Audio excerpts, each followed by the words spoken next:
3. Assalamualaikum warahmatullahi wabarakatuh. Shalom, Om Swastiastu, Namo Buddhaya, salam kebajikan untuk kita semua. Pada kali ini, kami dari tim E akan mempresentasikan studi kasus pengembangan PLTS off-grid untuk rural areas.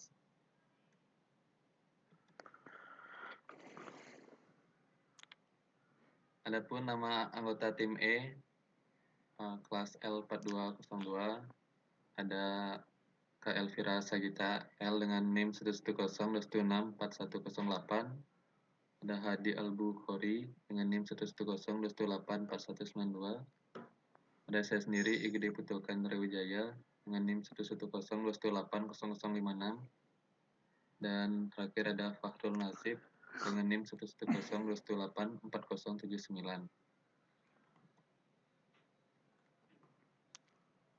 Adapun konten atau isi yang bakal kami presentasikan meliputi 1 metode, 2 hasil simulasi, 3 pembahasan, dan 4 kesimpulan. Dan penjelasan tentang PLTS akan dijelaskan oleh Kak Elvira. Baik, saya akan menjelaskan tentang PLTS.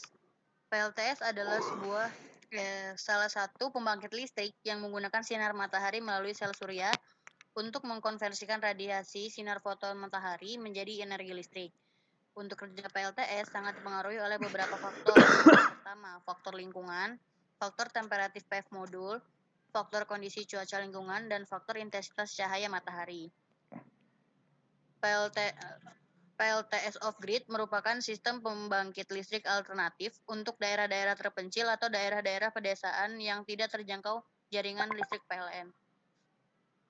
Pemilihan sistem PLTS off-grid didasarkan atas pertimbangan beberapa faktor, yaitu pola pemukiman antar rumah yang cukup menyebar. 2.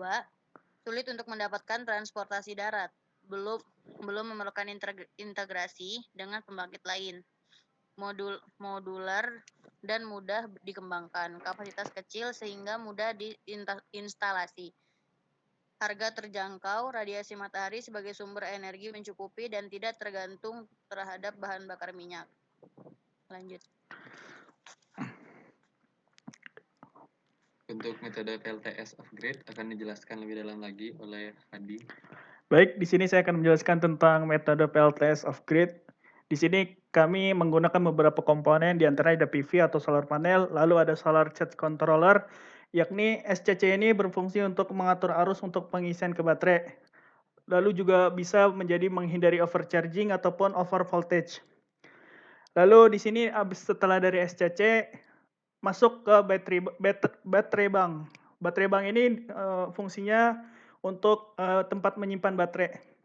Setelah dari baterai bank ini, dia akan melanjutkan ke inverter. Nah, inverter ini gunanya untuk mengubah arus DC ke arus AC menjadi 220 volt atau 50 Hz. Nah, setelah itu baru ke load ataupun bisa didistribusikan.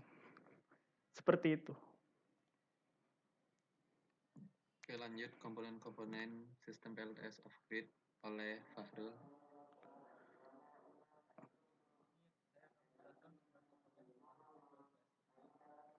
Pertama itu ada sel surya atau biasa disebut dengan fotovoltaik. Komponen utama dan sistem PLTS adalah panel surya yang merupakan rakitan dari beberapa sel surya. Nah, sel surya tersusun dari dua lapisan semikonduktor dengan muatan berbeda. Lapisan atas sel surya itu bermuatan negatif, sedangkan lapisan bawahnya bermuatan positif. Sel-sel itu dipasang dengan posisi sejajar dan seri dalam sebuah panel yang terbuat dari aluminium ataupun baja anti karat yang dilindungi oleh kaca atau plastik. Kemudian, pada tiap-tiap sel diberi sambungan listrik untuk dapat disambungkan dengan sel lain. Nah, yang kedua ada solar charge controller, yaitu alat yang digunakan untuk mengontrol proses pengisian muatan listrik dari panel surya ke aki dan inverter.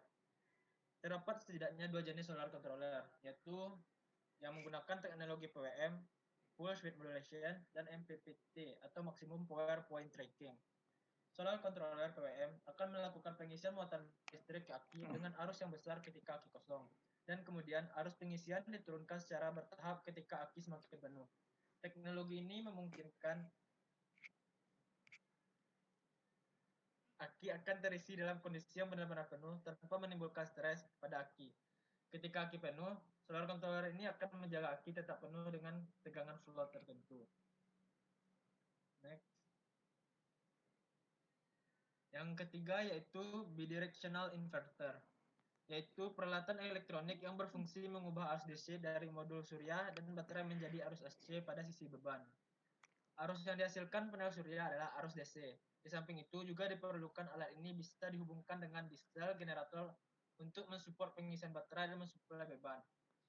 Nah, yang keempat ada baterai. Berdasarkan aplikasinya, maka baterai dibedakan untuk otomotif, marine, dan deep cycle. Deep cycle itu meliputi baterai yang biasa digunakan untuk PV atau photovoltaik dan backup power. Sedangkan secara konstruksi, maka baterai dibedakan menjadi tipe basah, gel, dan AGM atau absorb glass mat. Baterai jenis AGM biasanya juga dikenal dengan VRLA atau Valve Regulated Lead Acid. Baterai Kering Deep Cycle juga dirancang untuk menghasilkan tegangan yang stabil. Penurunan kemampuannya tidak lebih dari 1-2% per bulan tanpa perlu discharge. Next.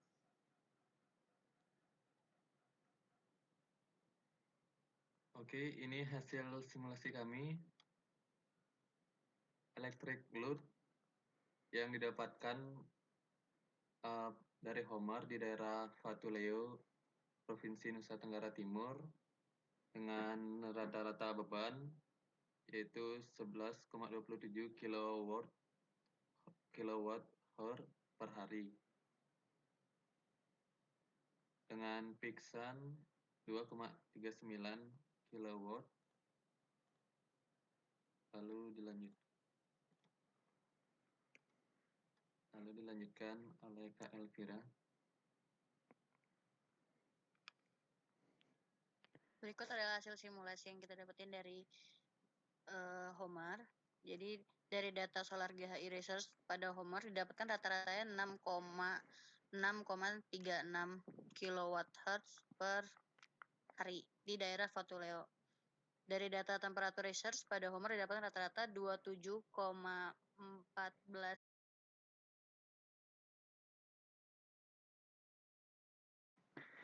Ya, di sini ada hasil simulasi dari kami, yakni tentang solar panel atau PV. Di sini kami menggunakan Canadian Solar dengan daya 325 watt peak.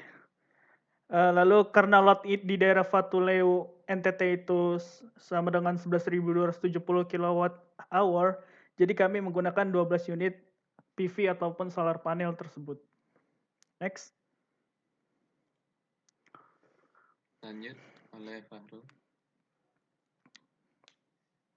Nah, dari hasil simulasi kami menggunakan yaitu storage atau battery bank Discover dengan tegangan 12 volt dan max kapasitinya yaitu 260 Ah. Sehingga kami menggunakan 8 unit battery bank untuk load 11.270 kWh. Next.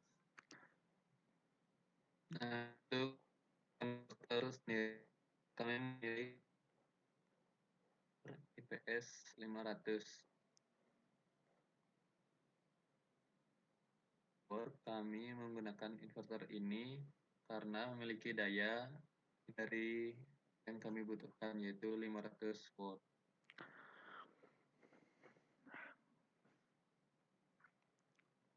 Oke, dilanjutkan oleh Kak Elvira.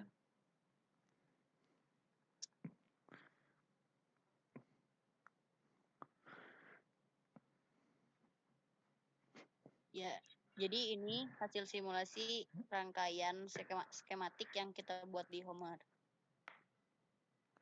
Next. Next.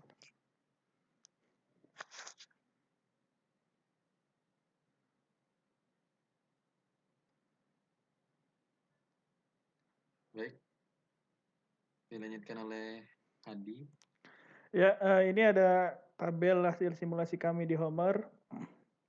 Ini apa ya, kayak semacam produksi lah ya. Dari hasil simulasi rangkaian yang kami buat, panel surya atau PV menghasilkan 9.379 kWh per year dan hasil produksi tertinggi ada pada bulan Oktober. Bisa dilihat dari grafiknya, hanya berbeda sedikit sama bulan September. Next.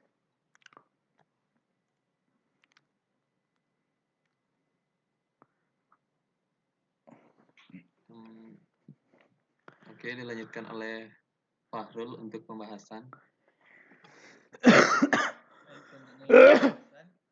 Nah, peralatan yang dibutuhkan untuk membuat sistem kelistrikan PLTS off grid di Pavilion NTT itu yang pertama ada photovoltaik atau PV atau panel surya. Nah, modul surya berkualitas tinggi yang tersusun dari sel polikristalin silikon terbaik yang dirangkai menjadi satu modul sehingga menghasilkan daya dan tegangan yang optimum. Yang kedua yaitu solar charge controller solar. Nah, charge controller yang digunakan adalah dua buah solar charge controller yang diparalelkan menggunakan teknologi MPPT atau maximum power point tracking. Dengan spesifikasi teknis, tegangan kerja PV maksimalnya itu 140 VDC, tegangan kerja baterainya itu 48 VDC, arus output maksimal 60 A jika di pitches di paralel menjadi 120 A dan efisiensi lebih besar dari 97%. Next. Tiga. Nah, pembahasan yang selanjutnya yang ketiga yaitu battery bank deep cycle. Nah, itu merupakan baterai yang khusus didesain untuk mengalirkan arus konstan dalam waktu yang lama dengan spesifikasi deep cycle OGV, tegangan nominal 12 V per cell, dan cycle life lebih besar dari 1200, diodenya 80% dan kapasitasnya 260 Ah. Nah, pembahasan yang keempat yaitu bidirectional inverter. Nah, bidirectional inverter dengan mikroprosesor cerdas mampu berfungsi sebagai inverter ataupun rectifier yang mengubah arus DC menjadi arus AC atau sebaliknya. Nah, spesifikasi teknisnya DC input voltnya nominalnya yaitu 845 volt dan voltage limit itu sebesar 690 sampai 1000 volt. Nah, input current yaitu 720 volt A, charging current-nya ada 684 A dan tipe of sinyal true sine wave yaitu 60 Hz.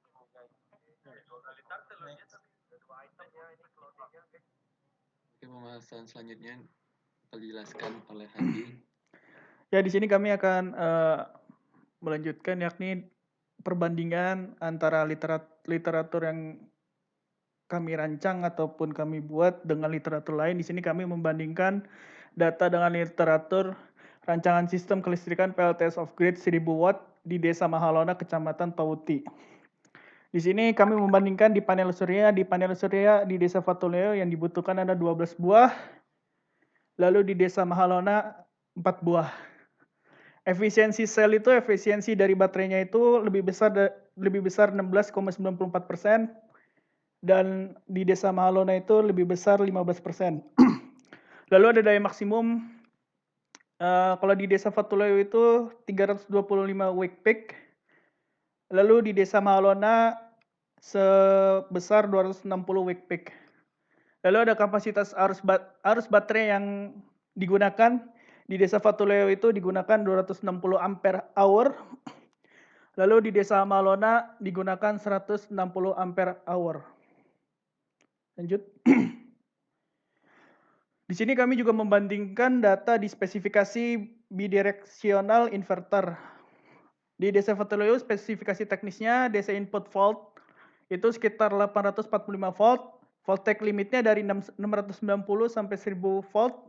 Lalu ada input current itu 724 ampere, charging current 684 ampere, dan type of signal through sine wave 60 Hz.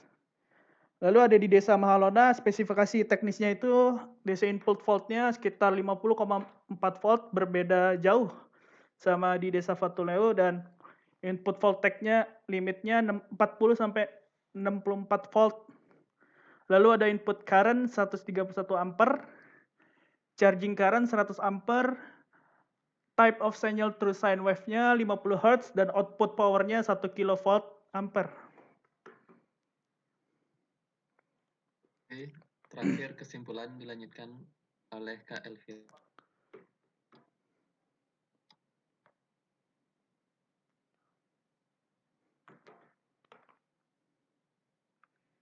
Oke, berdasarkan hasil perencanaan diperoleh sistem kelistrikan PLTS off-grid di Patuleo, Nusa Tenggara Timur yang disusun dari peralatan listrik yaitu fotovoltaik atau sel surya berjumlah 12 dengan spesifikasi teknis yaitu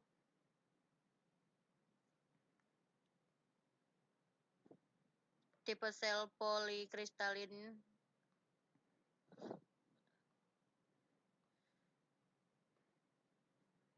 Oke, saya ulangi. Spesifikasi teknis tipe sel polikristalin, efisien selnya lebih dari 16,94%, daya maksimumnya 325 watt-peak, lalu 2 buah solar change controller yang diparalelkan menggunakan teknologi MPPT atau maximum power point tracking dengan spesifikasi teknis tenaga kerja PV-nya maksimal 140 VDC, tegangan kerja baterainya 48 VDC, arus output maksimalnya 60 ampere. Jika dua piece di paralel menjadi 120 ampere dan efisiensinya lebih besar dari 97%. Kemudian baterai bank deep cycle-nya dengan spesifikasi teknis deep cycle OPZV, tegangan nominalnya 12 V per sel, cycle life-nya lebih dari 1200, DOD 80%, dan kapasitas 260%, dan bidirectional inverter dengan spesifikasi teknis DC input voltnya 845 volt. Voltage limitnya 690 sampai 1000 volt. Input current-nya 724 ampere. Charging current-nya 684 ampere dan tip of sinyalnya terus sine wave-nya 160 Hz. Sekian, terima kasih. Baik, demikian presentasi kami dari tim E dari kelas L4202. Kalau ada kata yang salah mohon dimaafkan. Ya, wassalamualaikum. Terima kasih.